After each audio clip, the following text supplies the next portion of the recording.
Good evening. Thank you for joining us. My name is Sarah Zenaida Gould, and I'm the Executive Director of the Mexican American Civil Rights Institute. Tonight, we begin our virtual summer road trip series to learn about Mexican American history around the country. We are joined by Dr. Jean Chavez, a historian based in Kansas City, to learn about the history of Mexican Americans in Kansas City. Dr. Chavez is a community archivist, historian, and educator. He's conducted extensive research, written articles, and collected oral histories about the experiences of Mexican Americans in Kansas and Missouri. He has also explored the cultural connections between Kansas City and the Latino world, the history of the Kansas City Hispanic Chamber of Commerce, and the role of Mexican Americans in baseball, the subject of his 2018 co-authored book, Mexican American Baseball in Kansas City. His family roots in the U.S. Southwest influence his work. He served as a historian at the Kansas City Museum, the Kansas Humanities Council, the Overland Park Historical Society, and the Wyandotte County Historical Society and Museum. He holds a Bachelor's of Science in Secondary Education from Truman State University, a Master of Arts degree in Cross-Cultural Counseling, and a Doctor of Education degree in Social and Cultural Foundations of Education from Arizona State University. Welcome, Dr. Chavez. Thank you. Great to be with you, Sarah. Wonderful. So I just want to tell folks who are watching at home, we would love for you to let us know where you are joining us from tonight. You can type that into the chat. And also, if you do have any questions for Dr. Chavez, put those into the chat too, and we'll try to answer your questions at the end of tonight's presentation. So, well, go ahead. I'm speaking to you tonight from my home in it's a town called Tonganoxie, Kansas. Tonganoxie is named after an Indian chief that lived in this area many years ago, nearly 200 years ago. But Kansas was, of course, indigenous country, and we live between Lawrence, Kansas, and Kansas City, Kansas, and Missouri. So we're kind of out in the prairie, but we love it out here, and we have a cow pasture behind us, and a small town in front of us. So it's great to be out here. And our electricity went out tonight, so I'm joining you by cell phone. But it seems to be working, so we're here. Yes, the wonders of technology. So thank you for making sure that we tested things out on your phone earlier, and it's working. So Right. I'm going to go ahead and put up your slides for you so you can get started. Okay. Well, I first came to Kansas City back in 1961 to go to school, and I met my wife in Kansas City. We married in 1964, and went to Northeast Missouri State University at a little town called Kirksville, Missouri. Today it's called Truman State University. But while I was living in Kansas City, I was really intrigued by the large number of Mexicanos that lived in Kansas City. Coming from Denver, of course, we had a mixture of Hispanos, people who had come from northern New Mexico, Texas, and Colorado, even way back in the Spanish colonial period. And my family, my own, the Chavez and the Ortiz family that I came from, they had roots in Spain, on my mother's side, and on my father's side, of course, Spain, and also northern Mexico. My great-grandfather was from the state of Coahuila, and lived near Saltillo, sort of between Saltillo and Monterrey.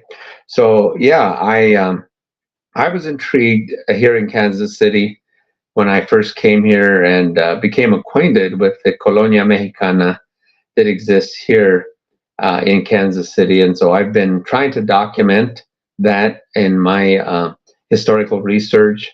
And I not only love to research and write about it, but I also want to talk about it, exhibit it in gallery spaces, in museum spaces that rarely get shown because people are often unaware of the rich experience of various ethnic groups in a community. But certainly the Mexicano, as we'll try to highlight this evening, has been here for a long time, as well as other Hispanos. And I use the word Hispano because that's the word my family used, because they identified with coming from Spain and settling during the Spanish colonial period, long before Mexico became a nation or other countries became nations. My people were coming here in the middle to late 1600s to this part of the world from Spain. So I use the word Hispano as part of my identity. And of course, I also have other identities depending where I am. So if I'm in East LA, where I lived for a while, yeah, I use the term Chicano for myself because I definitely feel myself to be an activist, Hispano of the Chicano experience. And having lived through the Chicano period and having known Corky Gonzalez, for example, Rodolfo Corky Gonzalez from the Crusade for Justice in Denver, where I grew up, I certainly embraced the activism that was necessary to bring about more civil rights for our people. So with that, that's kind of a self-introduction, but we could go on to the next slide. And I'd like to share with the audience the question of when did Hispanos or Latinos first come to the Great Plains of Kansas. And I have to go back to the expedition of Francisco Coronado, who came into Kansas on one of his forays up the west coast of Mexico, over through Arizona up to the Grand Canyon. One of the first Europeans he's often cited as the first European to sight the Grand Canyon, and then through New Mexico and encountering the Pueblo Indians. And the Pueblo Indians said, well, hey, you don't want to stop here. You want to go to a land called Quivira.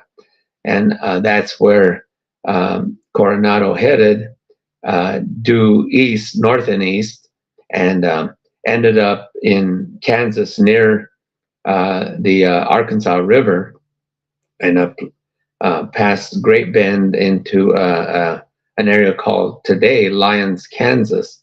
And that was happening back in the 1640s. So in a sense, Hispanos, Latinos have been here since that time in various waves of migration into the area. And so we'll go to the next slide. So if you look at this map, you can see kind of the various expeditions, not only the Coronado made, but other explorers as they traveled and explored the various territories of the Americas, and especially the northern part, which was called Mexico was called Mexico, but anything north of Mexico was called Nuevo Mexico. But it took in what is today states of New Mexico, Arizona, Texas, Colorado, Utah, California. All of that was part of the Imperio de Nueva España, all the way up to 1821, when the various countries of Latin America began to gain their independence. And by the way, that's the same date that Missouri became a state in 1821. And thus we had a further connection that I'll talk about in a moment. So let's go to the next slide. And that connection, going back to the date 1821, was when, in fact, Missouri gained its statehood, and Missouri was admitted into the Union as a slave state. Kansas was not yet a territory, but later became a territory. But it was a haven for abolitionist settlers, white settlers who were abolitionists and didn't believe in slavery. But in an interesting fact that I share with people up here, that when Father Hidalgo and his fellow revolutionaries rebelled against Spain in Grito de Dolores, it was at that time that Father Hidalgo declared that he was anti-slavery. And when Mexico gained its independence in 1821 from Spain, it emancipated all the enslaved people throughout the Latin American countries that sought independence. There were many slaves who were actually in the east coast of Mexico at that period of time. But Father Hidalgo certainly was anti-slavery and would be sympathetic with the people of Kansas at that period of time. So when 1821 happened, Mexico invited the United States to start trading because they had lost their trade relationship with Spain since they had rebelled against Spain. And so they needed to bring manufactured goods into Mexico. And there was no water route other than perhaps the port of Veracruz, but the Spanish were still monitoring that port to bring in manufactured goods, let's say from London or from New York or other manufacturing cities in North America and even in Europe. And so Mexico was in dire straits and in need of manufactured goods. And that's why Mexico invited the United States to begin trading. Let's go to the next slide. Yeah, and in this slide, you see some of the things that Mexico had to offer and the United States had to offer. Of course, manufactured goods were shipped from eastern cities and ports like New York port from Europe, and they would be often loaded to steamboats. The steamboats would travel from the East Coast along the Ohio River and eventually hook up with the Missouri River. That Missouri River then would hook up with the Mississippi River, and then the Missouri would hook up with the Missouri River and move manufactured goods westward as white settlers began to settle in what had been previously indigenous homelands. And white settlers started to move west in the 1800s after the Louisiana Purchase. And by the way, all of this territory belonged to Spain for a period of about 42 years after France had ceded what became the Louisiana Purchase to Spain for their assistance in overcoming both of their arch enemies, the Great Britain. And so it was under Spanish control for about a period of 42 years. And Spanish settlers began to move up the Mississippi from the Caribbean islands, from Mexico and other places along the Mississippi River, all the way up to St. Louis, and from St. Louis westward. So we had the presence of Hispanics even during that period.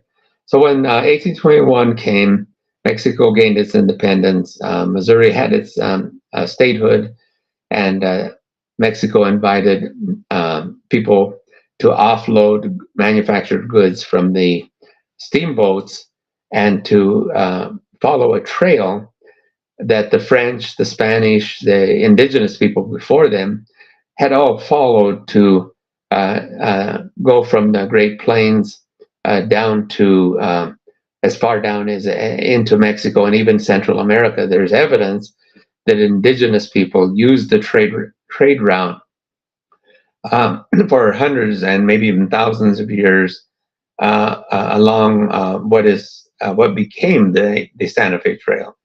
The reason why they called it the Santa Fe Trail is because Santa Fe was the northernmost governmental outpost of Mexico after they gained their independence, and so trade would be hauled in wagons pulled by oxen if they were coming from the north, and then the goods that Mexico had to offer, such as wool, other types of produce, and probably most importantly was monetary specie. That is, the Spanish Empire had operated on gold and silver as a monetary base for their system of money.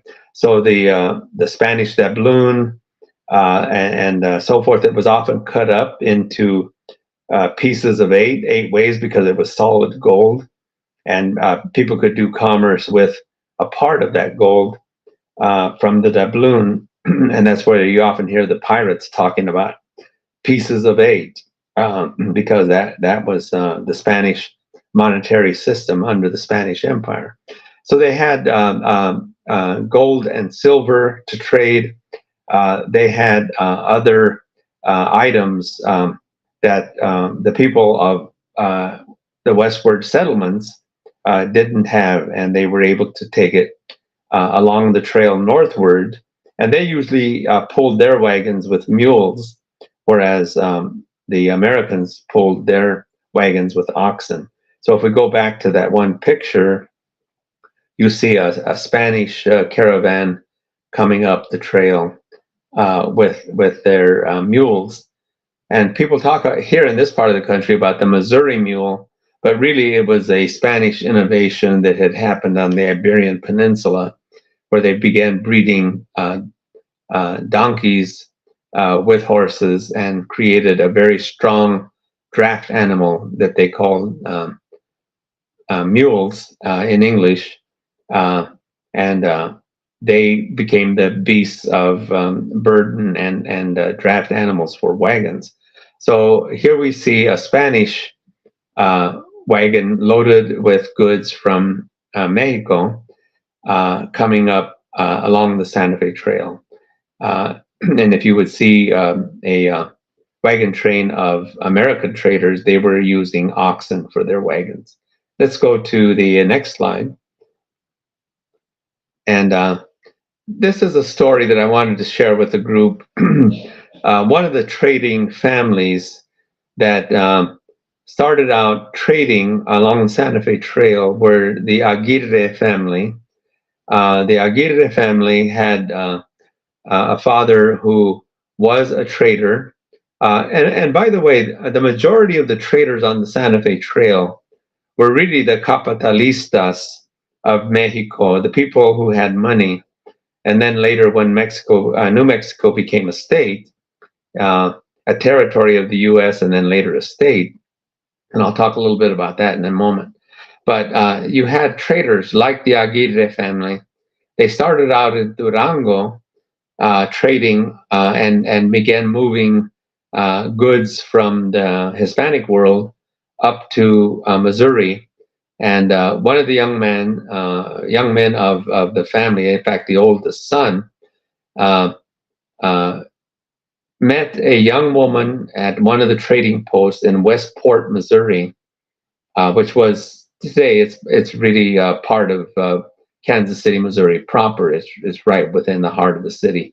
But Westport was just a little frontier town that would equip traders along the trail after the goods were offloaded from the steamboats, manufactured goods, and they would assemble wagons, and there were dry goods stores and so forth where the traders could buy their necessary supplies for the travel.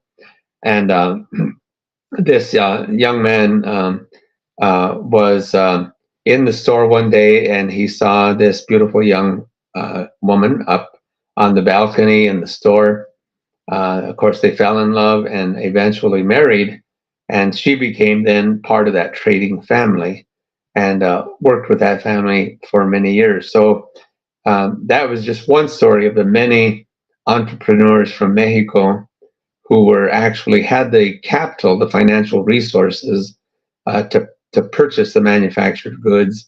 Once they purchased them from American entrepreneurs, they would then distribute them throughout all of the Spanish Empire, the former Caminos Reales that the Spanish had built during their 300 years of occupancy, to the many different towns and villages all along the Los Caminos Reales, the royal roads of Spain.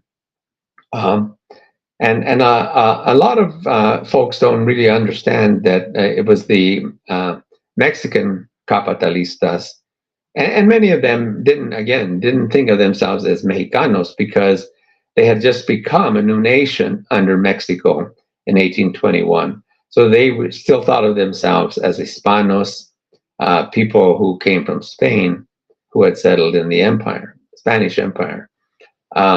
So many of those people came, some of them settled in Kansas City. There were other entrepreneurs. They started out with the wagon trading, and the Santa Fe Trail lasted from 1821 to about the 1850s, 60s, and that's about the time of the Civil War. But then trains were developed. Of course, railroads were developed. And because Kansas City is centrally located in the United States, both north and south and east and west, along two rivers, the Kansas River, named after the Kansa Indians, and the Missouri River, named after the Missouria. And by the way, they had their own names for themselves, but that's what the Europeans called them. It was a transportation hub.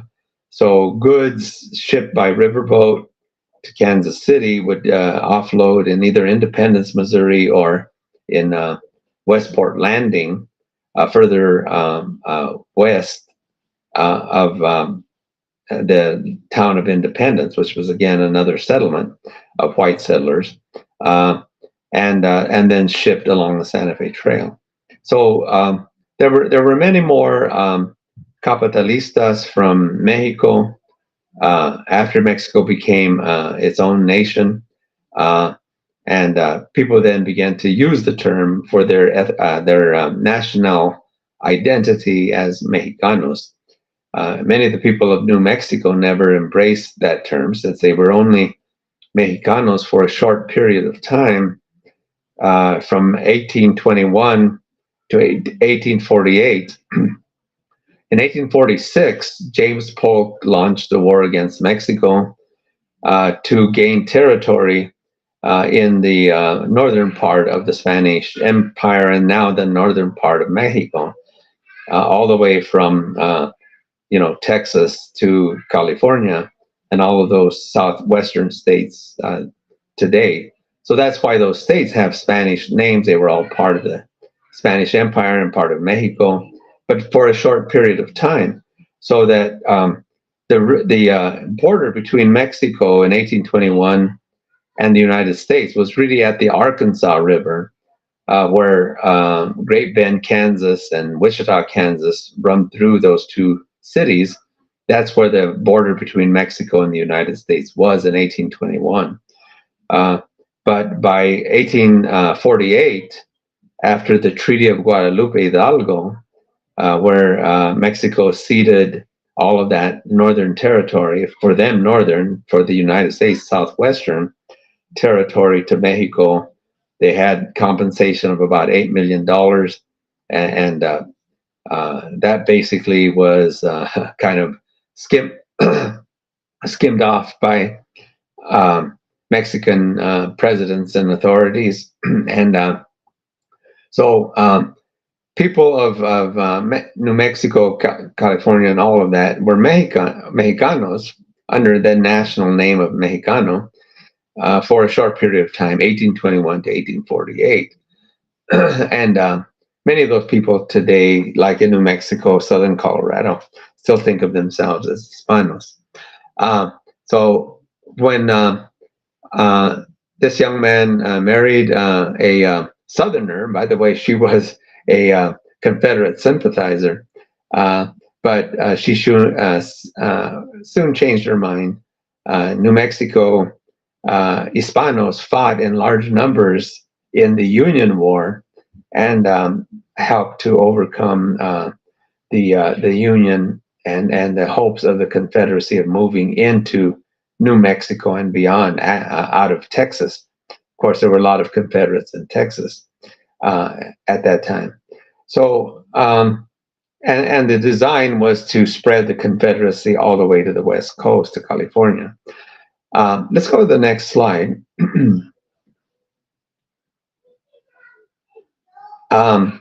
So I'm having a little trouble seeing this slide because of the fact that it's so small on my phone. But when you think about the railroads taking over after the period of the wagon trains, so that by the 1870s, trains were rolling from Kansas City to through down the Raton Pass on into Las Vegas, and then all the way down into Santa Fe eventually. But much of the trading was then moved from wagons and shipping overland to railroads that were built, and the commerce continued. And when you think about railroad commerce, commercial endeavors, and the building of the various railroads, you know that they needed people to do the labor-intensive work of laying track, maintaining track, and so forth. And during the period of the Mexican Revolution, especially 1910 to 1921, the railroads would go into Mexico and contract. They would hire contractors to go down to Mexico and contract with Mexican workers. And they didn't want just,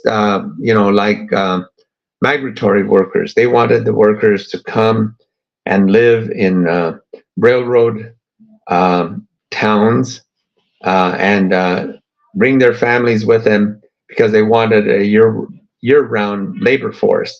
And so that's one of the ways that the Mexicano community was built up in Kansas and Missouri, is through the transportation hub that Kansas City became for the railroads. After the riverboats ceased running and the wagon trains quit running, the railroads took over. And again, they needed the workers to come and live in railroad towns all up and down the railroad lines. The Santa Fe Railroad was one of the major lines that came from Atchison, Topeka, and went on down to Santa Fe. So you probably heard the song with that was sung in the production when Judy Garland was singing the song, the Atchison, the Topeka, and the Santa Fe. She was talking about that period of time with Fred Harvey's restaurants. And a lot of Fred Harvey's workers, especially in New Mexico and Colorado, were Mexicanas or Hispanas that worked in Fred Harvey restaurants all along the Santa Fe railroad lines. My grandfather, who moved his family from the Mora Valley north of Las Vegas, New Mexico, and his sons all worked in the Santa Fe Railroad coal mines that spread from Trinidad, Colorado, all the way down through Raton and a little bit further south. The Santa Fe Railroad bought up those deposits of coal and hired workers to work those coal mines. And my family, on my mother's side, the Ortiz family, worked those coal mines. My father's side of the family was engaged in migratory labor but again, the railroads played a part in that because they would bring those families, and they were growing a large cash crop by the name of sugar beets, or betabel, as the Mexicans called it, or the Spanish called it. The Hispanos, they called working in the betabel.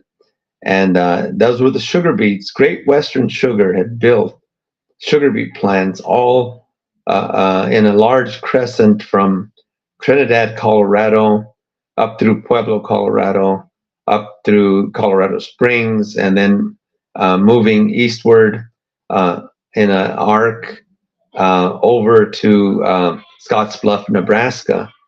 And many Mexicano families followed that because they had to first plant the betabel, then they had to come back and cultivate it with those short hoes that were it was back breaking work, but they had to get down close to their work in cultivating and weeding the betabel plants, and then they would come back for the harvest. So they would actually travel in box cars that were on rails and lived in those box cars.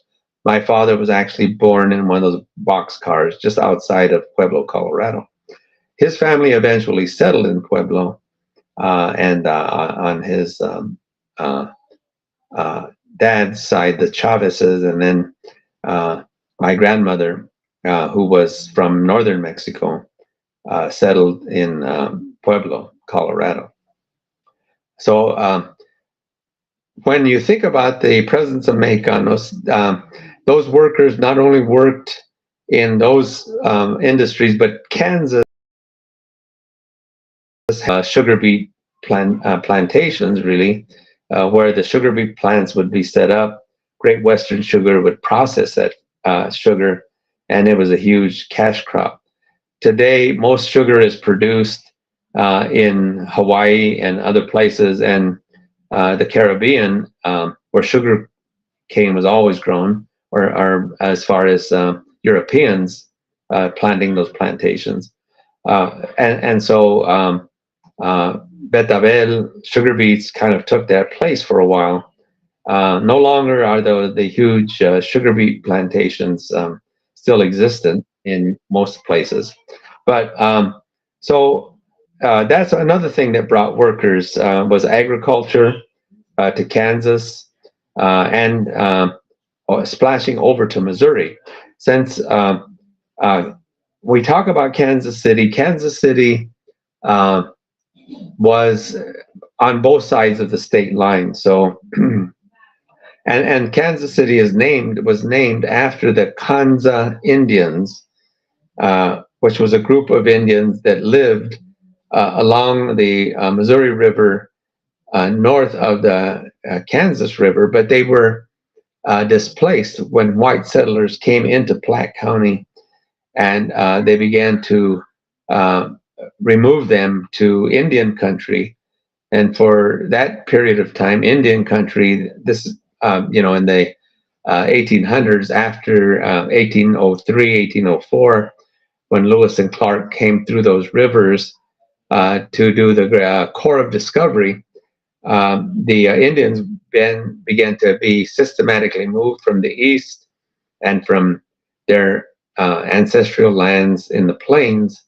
And the Indians, called the Kanza, as they called themselves, were moved along what is today called the Kansas River, or named after them, the Kanza River, into western Kansas. But Kansas City was settled by French settlers, the Chouteau brothers, who were engaged in fur trapping and fur trading. The Indians were engaged in fur trapping, beaver, otter along the rivers, and then, of course, the buffalo hides from the Great Plains. So the hide industry was a very big industry in our part of the world. And again, those industries needed workers, and Mexico, especially during the period of the Mexican Revolution, 1910 to 1921 sent many Mexicanos. Over 1 million Mexicanos left Mexico during that period of time. Many of them migrated to work in the railroads along the Kansas Santa Fe Railroad, Kansas and Missouri Santa Fe Railroad, the Union Pacific lines, the Missouri Pacific, and all of those ran through Kansas City. So Mexicanos were coming to Kansas City, both settling along the rail lines and other towns like Topeka, Wichita, Newton, Wellington, all along the railroad lines, because they worked on maintaining the tracks of that section. And so they came to Kansas City as well. And then later, when those some of those Mexicanos, second generation Mexicanos, began moving to other places, and Kansas City was a likely place because Kansas City was booming. The meatpacking industry moved many of its operations from Chicago to Kansas because the Texas Longhorns and Longhorns in the plains of Oklahoma, Texas, and eastern New Mexico were rounded up. The Spanish had brought those Longhorn cattle to the Americas back in the 1600s, and the development of the vaquero, who were the people who herded those cattle in open range grazing.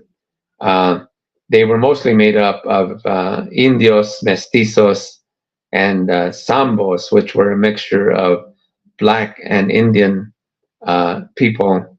And so they were different from the caballeros. The caballeros were the ranch owners, los rancheros that owned the ranches, but the vaqueros, and they were caballeros y damas, as we say it in Spanish today.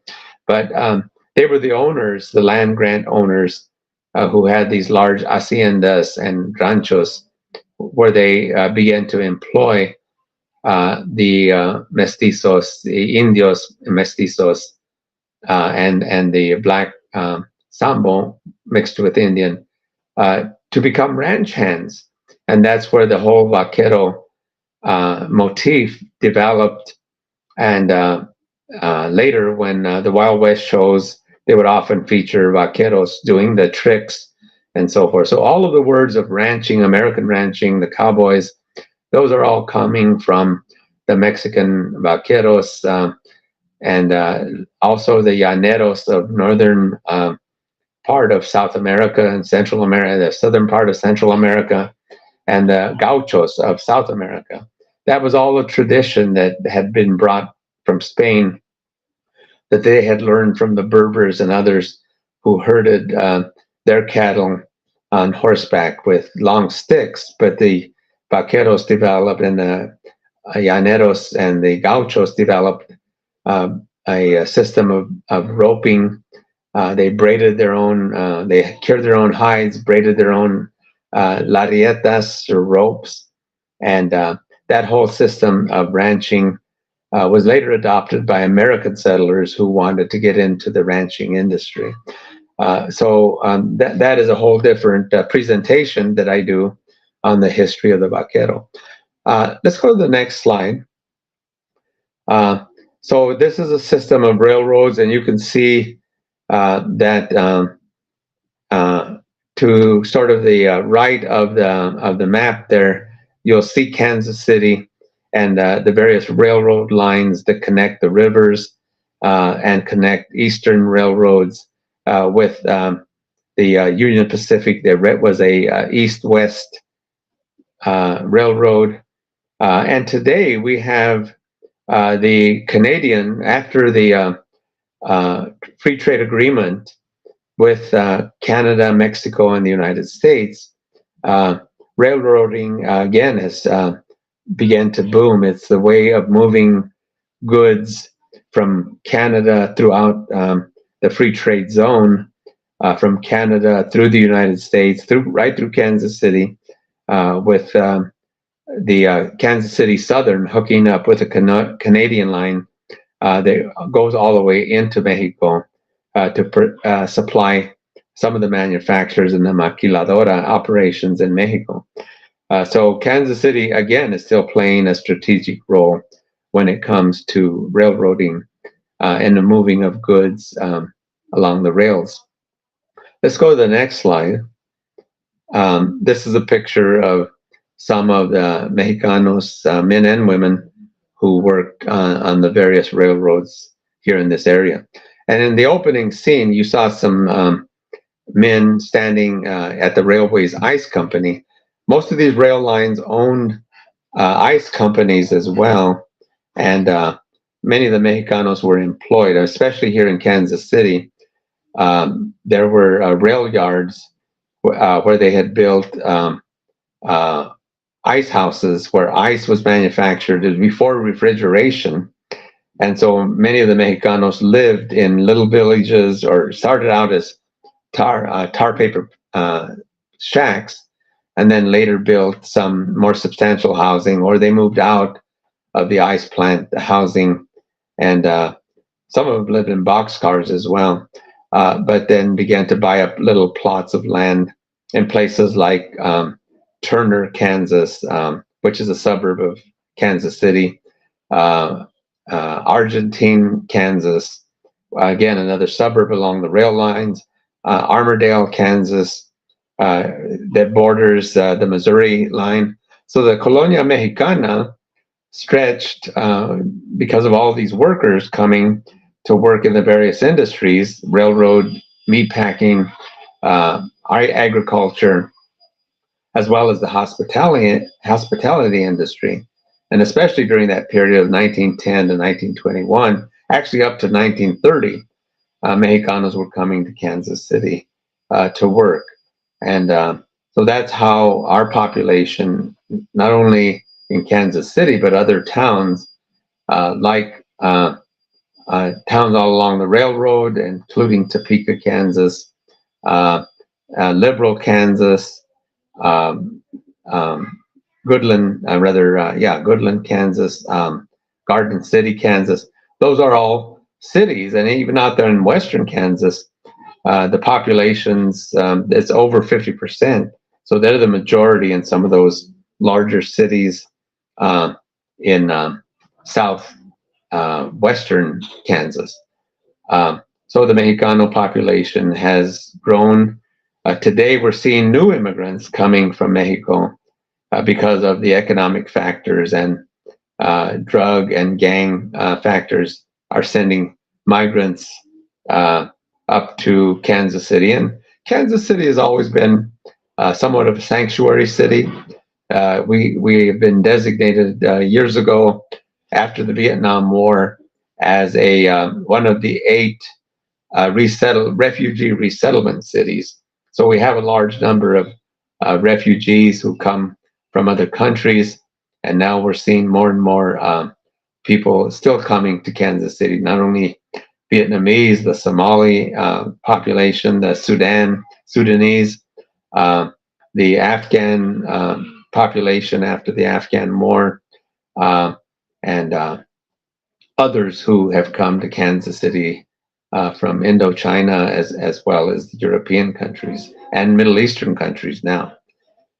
Okay, let's go to the next slide. Trying to see what we're talking about here. So those push factors, always in large migrations, there are always push factors and pull factors. The push factor for Mexico during that period of 1910 to 1930 was all of the war that was happening in the upheaval, political and the various revolutionary armies that would recruit soldiers, whether they wanted to fight or not. And of course, the Federalistas of Mexico were trying to hang on to their government. And so it was a very difficult time of strife. Many people left Mexico. That was a push factor. The pull factor was all the work that was available here in Kansas City, as was the case in other cities. Let's go to the next slide. I talked about the betabel. This is a picture of a family that worked the betabel in western Kansas. And like my own side of the family on my father's side, they eventually migrated to towns and cities to take up permanent residence. Let's go to the next slide. So, migrants worked in these many industries. They settled. We now have in Kansas City fourth generation of families whose families came during that period of time.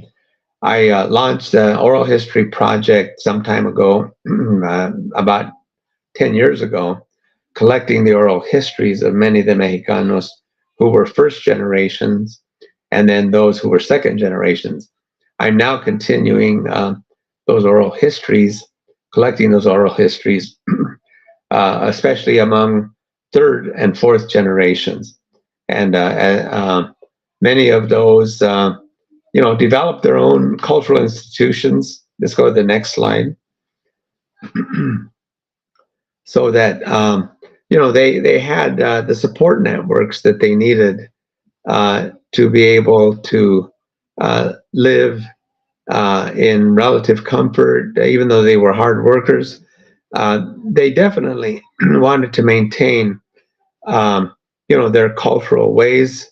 Maintaining language was sometimes pretty difficult because the pressure, even in, say, Catholic schools where Mexicanos attended, the nuns had the idea of Americanization and wanted to make sure that they learned English. The parents would say, well, here, don't even speak Spanish at home.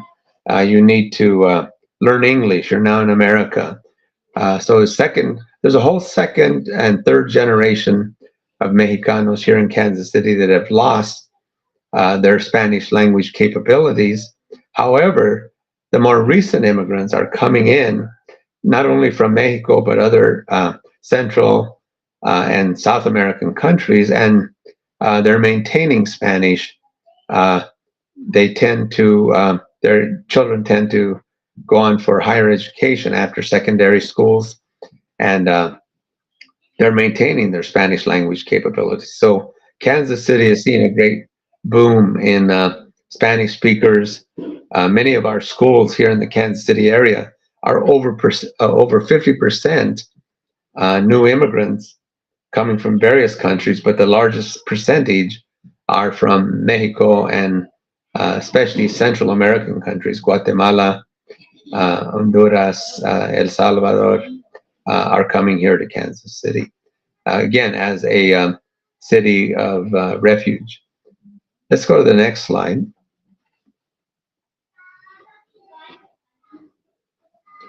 One of the things I often use with my students when I was teaching classes at Webster University, which is out of St. Louis. By the way, the first university in Missouri was St. Louis University.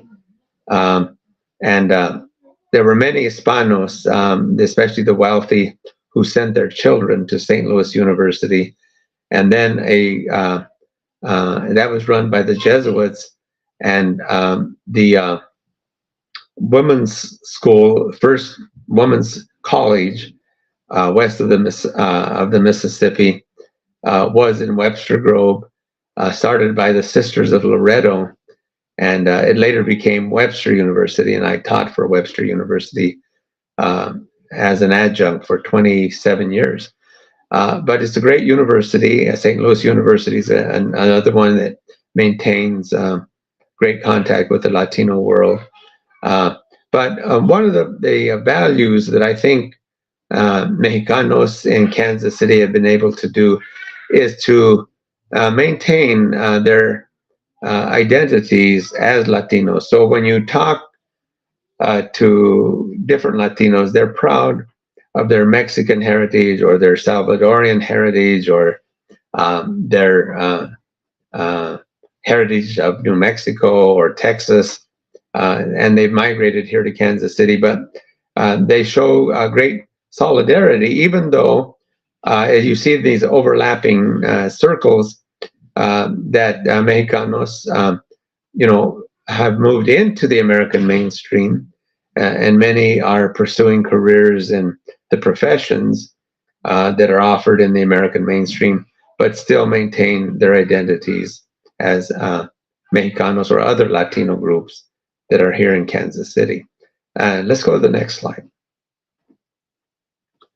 So for a long time here in Kansas City, the Mexicanos, especially the Mexicanos who were here, kind of maintained the Mexico Lindo mindset. And scholars have called it the Mexico Lindo ideology that basically says, yeah, we want to reconstruct in our new surroundings the fiestas, the celebrations, the family structure, very similar to what we experienced in Mexico.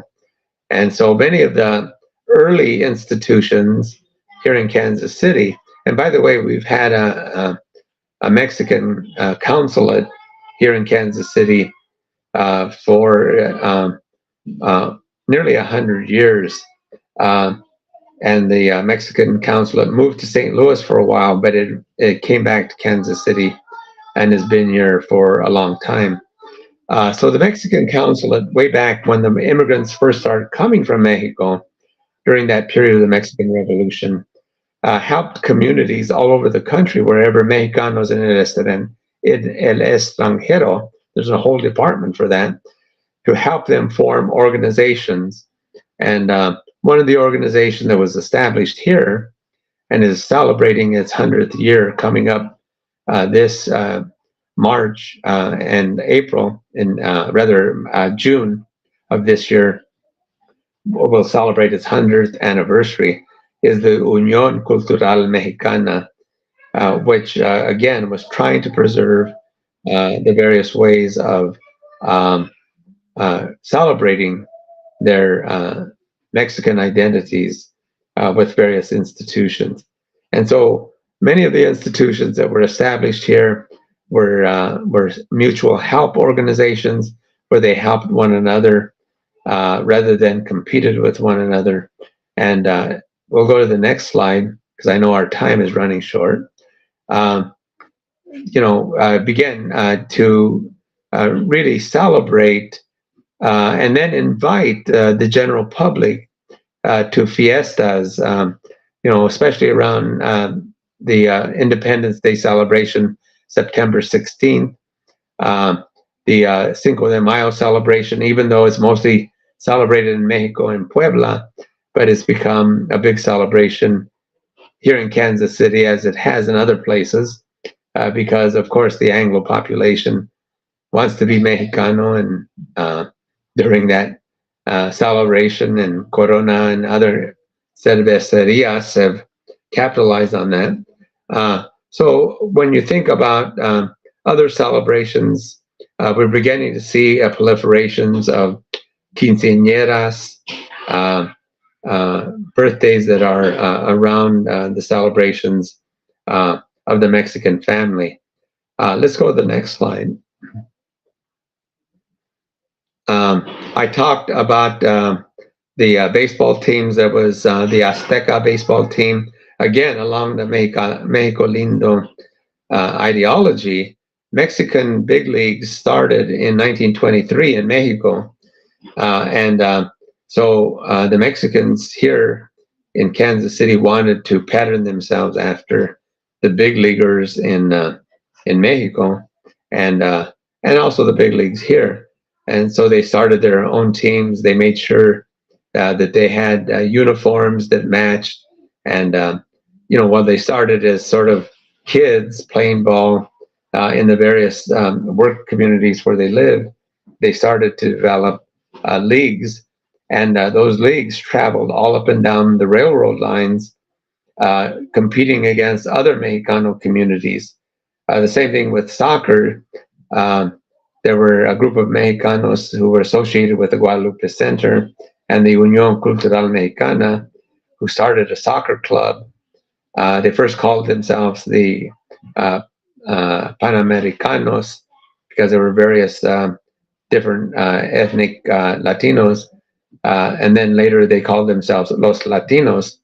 But they had to travel because soccer wasn't that big a game in Kansas City as it was in Latin America and in European and African countries. But the descendants of those players are still around Kansas City to this day, and have many Mexicanos who play in soccer leagues here in Kansas City. Let's go to the next slide. So other organizations that affiliated with national organizations, there was a group of government workers, and MANA, my understanding, was started back east or maybe in Texas by a group of governmental workers who felt like they needed to form a support organization that they called MANA. MANA de Kansas City started Alianzas, Avanzamos rather, and then also Las Hermanitas to tutor young Mexicanas and other Latinas who would join the organization. So that was an organization that was started back in the 1950s. It lasted pretty much into the 90s. Most of the women who started it have died off or pursued other things, other organizations, and so they no longer have a MANA chapter, but they deposited all of their archives at the University of Missouri, Kansas City, and to be studied by scholars and the work that they did. Let's go to the next slide. So the affiliates of NCLR, which was started in Arizona out of Chicanos por la Causa, then later moved to Texas, and today is in Washington, D.C. When Raúl Izaguirre took over the National Council of La Raza, he moved it to Washington, D.C. from Texas. And I think Raúl was originally from Texas, maybe San Antonio. But he started he was the president and CEO of National Council of La Raza. And the president and CEO of NCLR was our own Janet Murguia from Kansas City. Her people migrated from Michoacan, Mexico, to Kansas City, Kansas, and they're a large family of the Murguias, and who are now professional people, lawyers, judges, and so forth. And their family was very instrumental in helping to build various organizations like Hispanic Scholarship Fund and so forth. And Janet went some years ago to head up the National Council of La Raza, and today it's called Unidos US.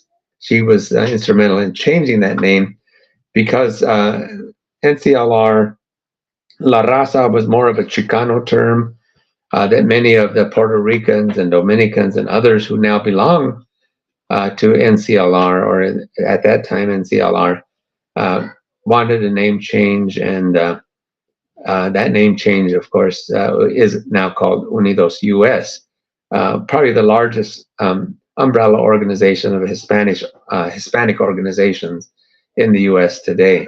So I think the involvement at a national level, and we have two organizations that started. One started, the Guadalupe Center started way back at the turn of the century, so it's been around in nearly 100, well, over 100 years, almost 109 years, that the Guadalupe Center started to help Mexicanos resettle on the Missouri side.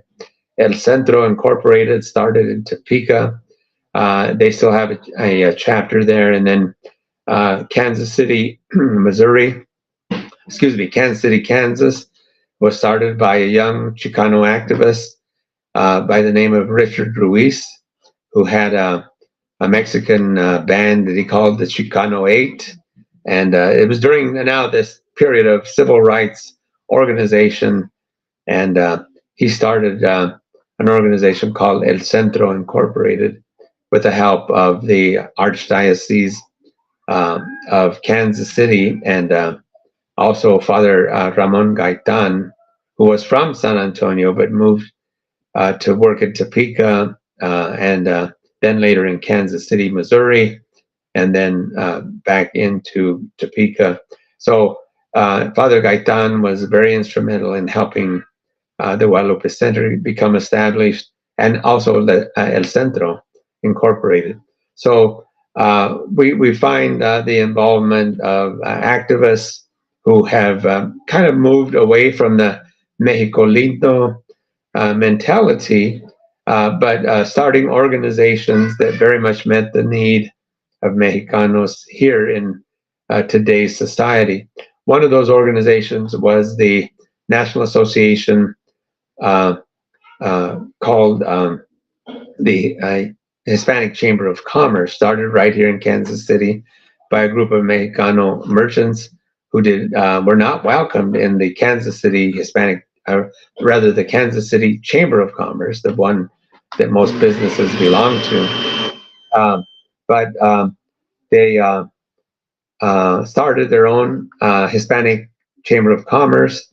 They began to reach out to other towns and cities to start Hispanic chambers. And eventually, the National Hispanic Chamber of Commerce was started by that group here in Kansas City. And under the Reagan administration, they were very much encouraged to move to Washington, D.C. Hector Barreto, the founder of the Kansas City Chamber, and then the U.S. Hispanic Chamber, moved the offices to Washington, D.C. So again, a lot of good things coming out of Kansas City. Let's go to the next slide. Well, it looks like maybe that's where we end. Our time, I think, is up. Sarah, where are we? Do we have any questions? Do we have time? Sarah, I'm not hearing you for some reason. Oh, thank you. Thank you for that. Yes, we do have some time to talk about a few questions. I'm so glad you brought up Janet Murguia, because I was going to ask you about her. She's had such a influential role in elevating public awareness about issues that are facing Latinos and advocating for Latinos at a national level. And you also mentioned Raul Izaguirre, the former director of Unidos US, or National Council of La Raza. And he was not from San Antonio. However, he was from South Texas in San Juan, Texas. So shout out to San Juan, Texas. I definitely want to ask you, as you were talking about the experience that folks had in Kansas City, particularly with the influx of people during the Mexican Revolution on coming in via the railroad line, were those folks arriving in a city that was then segregated for Mexican Americans, or did that exist? Yes, very much so. Some of the communities in Kansas where they settled they experienced quite a bit of segregation based in racism. There was actually in Argentine, here in Kansas City area, a large contingent of Ku Klux Klan members, and so that they were especially unwelcome. But that's right where the Santa Fe Railroad switching yards, the repair center, the ice plants, all existed. So the companies, the railroad companies, would hire the Mexicanos, and then they kind of had to live in segregated communities. They had segregated schools. There's a wonderful story of a Mexicano who came to work in the industry, but he was also a trained shoemaker and zapatero in Mexico.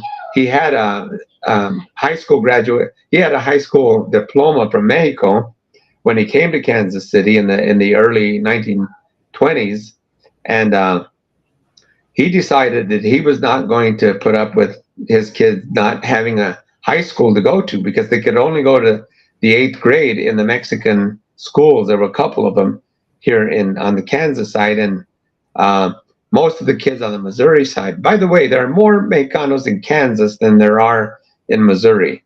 So the largest number of Mexicano population is in Kansas, on the Kansas side, in towns like Kansas City, Kansas, the Argentine district, the so forth, Armourdale, where the meatpacking industries used to be, named after Armour meatpacking. And now in a little town south of Kansas City proper, in Olathe, Kansas, it's a very fast growing area of Mexicano population, and other Latinos as well. But again, the majority are still Mexicanos. So yes, they had to go to segregated schools, and also the Catholic Church. The white parents did not want their kids going to Catholic schools, especially here on the Kansas side, with their kids. So the Mexicanos had to start separate schools and churches. They had to have separate congregations. So it wasn't until really the 1960s that integration was forced on Kansas City schools. And that was a huge undertaking, as it was in other parts of the country, where white parents said, we don't want our kids mixing with Mexicanos, out of that racism that they held. Things have gotten better.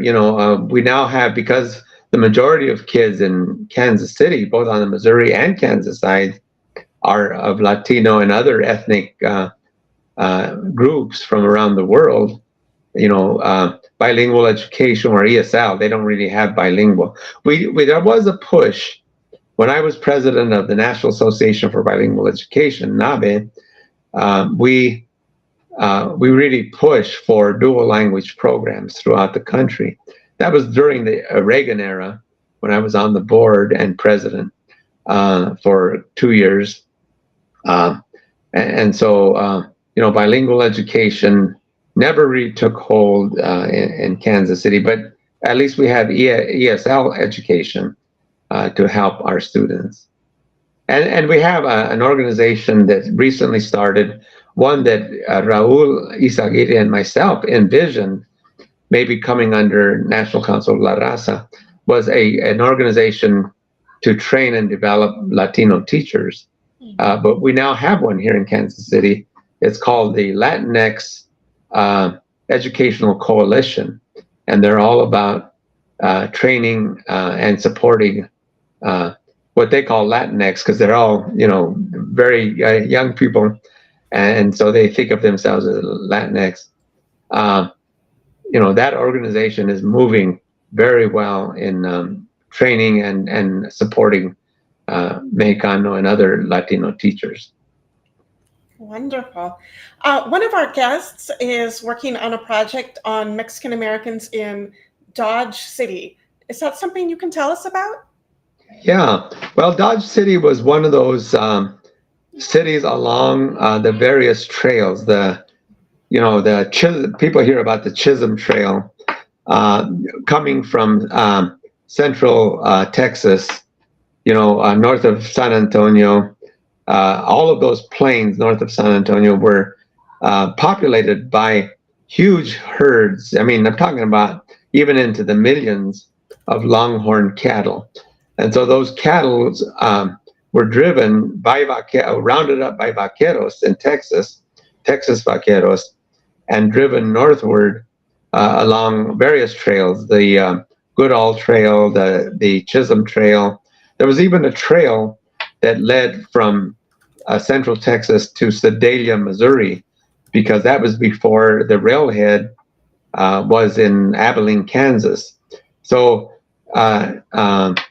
Dodge City was on that trail of the great cattle drives, and so that's how many Mexicanos ended up in Dodge City. The railroads played a role as well, and then meatpacking in western Kansas has played a role, because there are a lot of feedlots around Dodge City, and a lot of the Mexicanos work in those stockyard or feedlot operations and empacadoras de carne.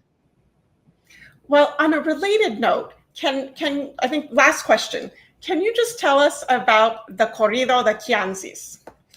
The what? The corrido de Oh, Quianzis? yeah. Well, Mexican cowboys or the vaqueros, again, made up of peones for the most part in Mexico, the lower classes, because the caballeros were the owners, and the hacenderos owning the haciendas. So the work hands, the vaqueros, developed these technologies, but they would often celebrate, when they did the annual spring roundup. um, they would have some time on their hands because all the bulls were castrated and all the calves were branded. And by the way, branding was invented or developed by the Hispano settlers, who came, and they needed a way to identify their own cattle, because they grazed jointly. So these large herds of cattle, were there, and so I'm kind of losing track of your question. Ask that. Just, State that question. just to tell us about this corrido that Oh, the exists. corridos. So the Mexicanos especially would sit around the campfire at night. When they're on the range, rounding up the cattle, the rodeo they called it, to bring them into the corrales for shipping or for driving northward. They would often sing and around and tell stories. Corrido is nothing. It has a 2/4 beat, and it's easy to play on a guitarra. But they would tell the story, of a lost lover, or a town that they had some difficulty in, or some people they met in San Antonio, or in in a town along the trail. And that was also soothing to the cattle at night. If it was storming, they would hear the lull of the guitar, and hearing the vaqueros sing. So that's how the American cowboy evolved. The singing cowboys, Roy Rogers and Dale Evans, always with their guitars, and Gene Autry and his guitar. So they were singing guitarists, that picked it up, telling these ballads, but now in English. But they learned that really from the vaqueros and their corridos, a running story. Yeah, yeah. Well, Dr. Chavez, this is fascinating. I think that those of us who haven't even been to Kansas City, so many of the things that you shared about how Mexicanos, and even before that, the Spaniards ended up there, those stories are very similar to stories here in Texas or in places like Sure. California. So I think that probably a lot of our viewers could relate to some of what you were saying, and particularly around that labor history and the agricultural labor history, because I think we Sure. have that here too. Yeah. So thank you for sharing that with us. And we hope to see you again. So listen, if anybody takes a real road trip to Kansas City, Yes. they should stop at it's the Kansas History Museum. Kansas City Museum. And because we've specialized in telling Kansas City's history, and we tell the whole story, and not just of the rich people that lived and built Kansas City, but really, when you think about it, it was immigrant labor that built any city or in the U.S. And so there's Kansas City Museum, the Wyandotte County Historical Society and Museum. We're telling the full story, the whole story. So we use as a methodology restorative storytelling and restorative history. So we want to make sure that we're inclusive and help people understand the full story of various people who helped build the area. I love it. Okay. Well, we'll be sure to stop by if we make a real trip to Kansas City. Thank you so much. I know you had a challenge there with the electricity going out, and Yeah. you did just fine with the phone. So thank you again, Dr. Chavez. And thank you to everybody who tuned in to tonight's program. Of course, I want to thank our funders, including the City of San Antonio, Bexar County, the Mellon Foundation, the John L. Santikos Fund of the San Antonio Area Foundation, AARP, Wells Fargo, the National Trust for Historic Preservation, the Texas Historical Foundation, and individual donors like you. If you like tonight's presentation, we have more programs coming up, including the second stop on our virtual summer road trip, which will be Wednesday, July 17th, when we'll be joined by Sergio Gonzalez for a MACRI talk on the history of Mexicans in Wisconsin. And then in August, we'll have a MACRI talk where we're heading to Los Angeles to learn about the Nayarit restaurant. So we have a lot more stuff coming up over this summer and into the fall. You can always find out about our upcoming programs on our website, somosmacri.org, where you can also subscribe to our newsletter so that you get timely updates on our programs. Thank you, everyone, for joining us tonight. Sarah, I just might mention we are developing river walks in Kansas City for the World Cup that's coming to Kansas City. So the World Cup will be here in 2025. So okay, next year. Pack your bags. Okay. And come on. Okay, we'll see you in Kansas City. Okay, have a good night.